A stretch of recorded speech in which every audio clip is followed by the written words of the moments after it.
रात का अंधेरा धीरे धीरे पूरे गांव पर अपनी चादर फैला चुका था। चांद बादलों के पीछे छिपा हुआ था और चारों ओर एक रहस्यमयी सन्नाटा पसरा था। गांव के बाहर नदी किनारे एक पुराना श्मशान घाट था, जहां जाने का साहस दिन में भी कोई नहीं करता था। उस श्मशान की सीढ़ियों पर अक्सर एक साया दिखाई देता, कभी शांत बैठा हुआ, कभी धीरे धीरे रोता हुआ। गांव वालों का कहना था कि वहां कोई बैठा रहता है, लेकिन वो कोई इंसान नहीं, कुछ। एक दिन साहिल नाम का युवक, जो हाल ही में शहर से गांव लौटा था, उन कहानियों को बकवास समझकर हंसने लगा। गांव के बुजुर्गों ने उसे चेतावनी दी, बेटा मजाक मत कर, जो वहां बैठा है वो किसी का नहीं होता। लेकिन साहिल को यकीन नहीं था। उस रात नशे की हल्की झोंक में साहिल ने अपने दोस्तों को चुनौती दे दी, अगर तुम लोग मर्द हो तो आज रात श्मशान घाट चलो, देखते हैं वहां कौन बैठा है। तीनों दोस्त रोहित, विकास और जय अनमने ढंग से तैयार हो गए। आधी रात को वे टॉर्च लेकर घाट की ओर चल पड़े।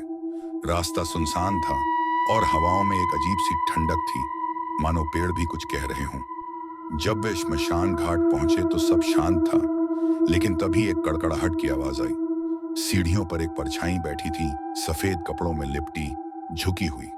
साहिल बोला, अबे देखो तो सही, यही है तुम्हारा भूत?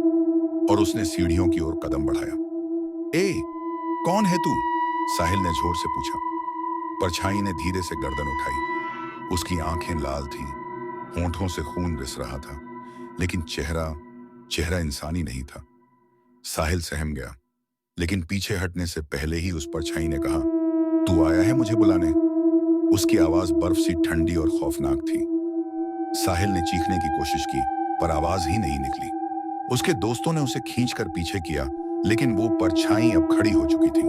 उसकी लंबाई बढ़ती जा रही थी और उसका चेहरा विकृत होता जा रहा था। विकास ने टॉर्च उसके चेहरे पर डाली, लेकिन वो जैसे जैसे रोशनी पड़ती, गायब हो जाती और अंधेरे में फिर उभर आती। जय जोर से चिल्लाया, भागो! चारों दोस्त दौड़ पड़े।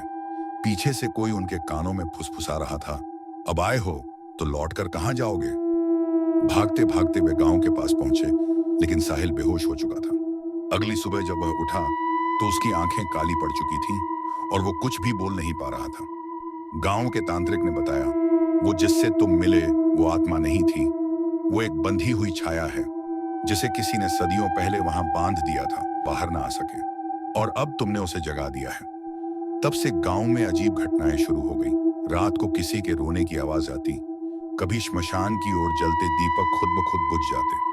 लोग कहते, वो अब सीढ़ियों पर नहीं बैठती, वो गांव के बीचों बीच घूमती है, किसी को ढूंढती हुई। साहिल अब भी जीवित है, लेकिन बोल नहीं पाता। कभी कभी रात को उसकी आंखें खुद ब खुद लाल हो जाती हैं, उसके होंठ फुसफुसाते हैं। मैं आया था उसे बुलाने। गांव वाले अब भी श्मशान घाट की ओर नहीं जाते, क्योंकि वहां अब कोई बैठा नहीं, वहां कोई चल रहा है।